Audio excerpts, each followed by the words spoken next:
নবীকে রাখাল বলা এটা মুসলমানদের অভ্যাস নয়, এটা ইহুদিদের অভ্যাস। আপনাদেরকে যে মেসেজটা দিচ্ছি, এই ইমামত তরিকতের দরবারে আসলে কি হবে? এক নাম্বার ঈমান হেফাজত থাকবে।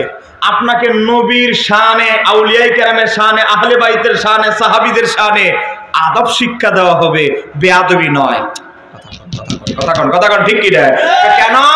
কারণ মুজাদ্দিদ আল-ফিসানি মক্তবাতে লিখেছে, তরিকতের ইমামরা তাদের তাসাউফের কিতাবে লিখেছে, তরিকতের একজন শায়েখের এক নাম্বার ট্রেনিং হচ্ছে আদব। কথা বলেন কি? আরেকটু জোরে বলেন কি? আদব। এক নাম্বার তরিকতের দরবারগুলো থেকে আমাদেরকে সবার আগে যে ট্রেনিং দেওয়া হয় সেটা হচ্ছে আদব। আর আজকে বাতিলপন্থীদের সাথে দুইটা পার্থক্য। এক নাম্বার হচ্ছে আদব, কারণ তারা নবীর শানে বেয়াদবি করে, তারা নবীকে রাখাল প্রমাণ করতে পারলে, কাউবয় প্রমাণ করতে পারলে তাদের হৃদয়ে শান্তি লাগে। আর তাদের কোন হুজুররা নবীকে কাউবয় বললে এরা প্রতিবাদ করে না, কারণ নিজের দলের হুজুর তো বলে ফেলেছে, ভুল বলুক আর সঠিক বলুক হুজুরে বাঁচাইতে হবে। এরকম কিছু রাজনীতিও আছে।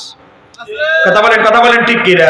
আমরা বলবো গণতান্ত্রিক রাষ্ট্রে যে কোনো নতুন আরো 100 পার্টি যদি নতুন আবিষ্কার হয় আমাদের কোনো মাথা ব্যথা নাই, কিন্তু আমার নবীকে রাখাল বলবা, কাউবয় বলে নবীকে কটাক্ষ করবা, এই সুযোগ আশিক রাসূলরা এই বেয়াদবি মেনে নিবে না। কথা বলেন কেন ঠিক কিনা? মনে রাখতে হবে, নবীকে রাখাল বলা এটা মুসলমানদের অভ্যাস নয়, এটা ইহুদিদের অভ্যাস। বলেন নবীকে রাখাল বলা কাদের অভ্যাস ছিল? ইহুদিদের। আমি বলছি না, দেখেন আমার হাতে একটা বই, কারণ আমি একজন লেখক মানুষ, আমার লেখা 42টা বই আছে। সাফার জোরে আমরা কথা বলি না, দলিলের জোরে কথা বলি। আমার কাছে একটা বই আছে, বইটার নাম হচ্ছে তাফহিমুল কোরআন। বাবা, আপনারা কি বইটা দেখতে পাচ্ছেন? বলেন না কেন, আপনারা কি বইটা দেখতে পাচ্ছেন আমার হাতে, না চোখের মধ্যে ঝাপসা দেখতেছেন? ঝাপসা দেখলে একটু পানির ব্যবস্থা আছে, একটু মুখ পরিষ্কার করে চোখে পানি দিয়ে তারপরেও দেখেন। এই বই কাদের? যেই হুজুর নবীকে কাউবয় বলেছে ওনাদের দলের প্রতিষ্ঠাতা মাওলানা আবুল আলা মওদুদী সাহেবের বই। আবার অনুবাদ আমরা সুন্নিরা করি নাই, আধুনিক প্রকাশনী ওনারাই করেছে। এই বইয়ের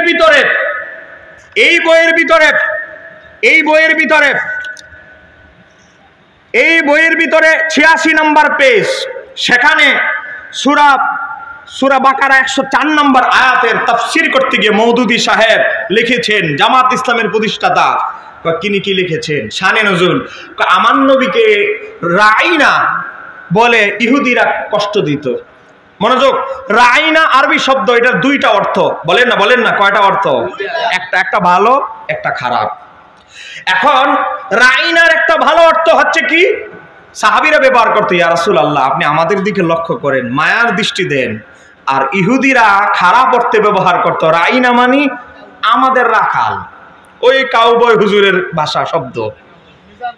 এই নাম বলার দরকার নাই, এটা তরিকতের দরবার, যারা জ্ঞানী ইশারাই যথেষ্ট। এবার দেখেন, এই কাউবয় হুজুর নবীকে রাখাল প্রমাণের জন্য আদা জল খেয়ে লেগেছে, আর ওনাদের দলের প্রতিষ্ঠাতা কি লিখতেছে দেখেন। তো ইহুদিরা কি করত? রাইনা শব্দটা খারাপ অর্থে ব্যবহার করত নবীর শানে। তাদের দৃষ্টিতে এটার অর্থ হলো আমাদের রাখাল। মদিনা শরীফে বিভিন্ন অঞ্চল থেকে মানুষ আসতো। বলেন আসতো কি আসতো না নবীর সাথে দেখা করতে? যখন ইহুদি কাউকে জিজ্ঞেস করতো আমরা নবী মুহাম্মদ সাল্লাল্লাহু আলাইহি ওয়াসাল্লামের কাছে যাব, ইহুদিরা বলে ও আমাদের মদিনায় যে একজন রাইনা রাখাল আসছে তার কাছে যাবে। একটু জোরে বলেন না নাউজুবিল্লাহ। মানে মানুষের মনে যেন নবীর প্রতি খারাপ ধারণা সৃষ্টি হয়, এই বেচারাদেরকে তো থামাইতে তো পারবো না, ওনার প্রতি একটু নেগেটিভ ধারণা দিয়ে দেই। বুঝেন না? আপনাদের দরবারে যদি কেউ আসে, বাইরে গেটে বিভিন্ন জায়গায় গুতা দেওয়ার মতো লোকও আছে। বলেন এজিদি আছে, হিংসুক আছে, মুনাফিক আছে, বাটপার আছে, কথা কোন আছে না নাই? আরে ওই দরবারে কি যাইবা? হ্যাঁ, এই দরবারে কি আছে? এই দরবারে বিশ্বপ্ত এই সেই বলেন এরকম বাটপার সাটপার আছে না নাই? এখন মদিনায় যখন নতুন মুসলমান হওয়ার জন্য ইয়ামান বিভিন্ন আরবের অঞ্চল থেকে মদিনায় মানুষ আসতো, রাস্তায় দেখা হতো যদি ইহুদি বাটপার সাটপারদের সাথে, ও তোমরা আমাদের রাইনার কাছে আসছো, মানে আমাদের রাখালের কাছে। নবীকে তারা রাখাল বলে পরিচয় সম্বোধন করত। এবার আসেন, আল্লাহর কাছে তো কোনো কিছু গোপন নাই। আল্লাহর দরবারে যখন এই শব্দ পৌঁছে গেল, যে আমার হাবিবকে ইহুদিরা রাইনা বলে, রাখাল বলে কটাক্ষ করে, এই শব্দই কোন মুসলমান যেন আর নবীর শানে ব্যবহার না করে। এই শব্দই আমি আল্লাহ মুসলমানদের জবান থেকে, ডিকশনারি থেকে পাল্টে দিব। একটু জোরে বলা যাবে কি সুবহানাল্লাহ? আমার আল্লাহ সূরা বাকারা আয়াত নম্বর 104 আয়াত নাযিল করে দিলেন। শুধু ইয়া আইয়ুহান নাস বলে নাই, ইয়া আইয়ুহাল্লাযিনা আমানু বলেছে। ইয়া আইয়ুহাল্লাযিনা আমানু লা তাকুলু রাইনা, হে আমার ঈমানদার বান্দারা, হে আমার হাবিবের সাহাবীরা, তোমরা আমার হাবিবের শানে আর রাইনা শব্দ ব্যবহার করবে না। একটু জোরে বলা যাবে কি সুবহানাল্লাহ? এই আয়াতের ব্যাখ্যায় মওদুদী সাহেব তাফসীরুল কোরআন তাফসীর 19 খণ্ড, এটা প্রথম খণ্ড, পৃষ্ঠা নাম্বার হলো 87, 87 নাম্বার পৃষ্ঠার ভিতরে লেখে এই আয়াতের ব্যাখ্যা কয় ইহুদিরা নবীকে রাখাল বলে, রাইনা বলে, কাউবয় বলে সম্বোধন করত। কয় এই দেখেন মওদুদী সাহেবের অনুবাদ আমি পড়তেছি। তাই মুসলমানদের হুকুম দেওয়া হয়েছে। কে হুকুম দিয়েছে? আল্লাহ। তাই মুসলমানদেরকে হুকুম দেওয়া হয়েছে তোমরা এই শব্দটি ব্যবহার না করে বরং উনজুর না বলো। তাহলে বোঝা গেল নবীকে কাউবয় বলে সম্বোধন করা, নবীকে রাখাল প্রমাণের অপচেষ্টা, এটা একমাত্র ছিল ইহুদিদের স্বভাব। একটু জোরে বলেন কাদের স্বভাব? আর একটু জোরে বলেন কাদের স্বভাব? এখন ইহুদিদের স্বভাব আজকে কিছু নামধারী মুসলমানদের মাঝেও দেখা। এখন এই কথা বললে বলবে কি হুজুর, হুজুর কেবলা কোন হুজুর দাওয়াত দিল? হুজুর তো কতক্ষণ গীবত সাকাত করে গেল। ওরে বাবা, তুমি আমার নবীকে রাখাল বলে কটাক্ষ করবে, ইহুদিদের স্বভাব তোমার মাঝে পাওয়া যাবে।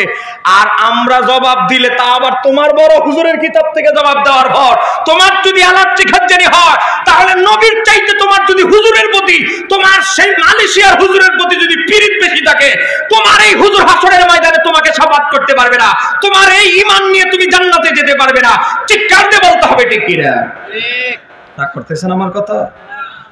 রাগ করার কথাই, কারণ গরম আওয়াজ তো, একটু কিছু বাইরে মানুষ আস, মাইকের আওয়াজ তো বহু দূর যাচ্ছে, এদের কিছু অ্যালার্জি খাজ্জানি তো লাগতেই পারে। কথা বলে না কেন ঠিক কি?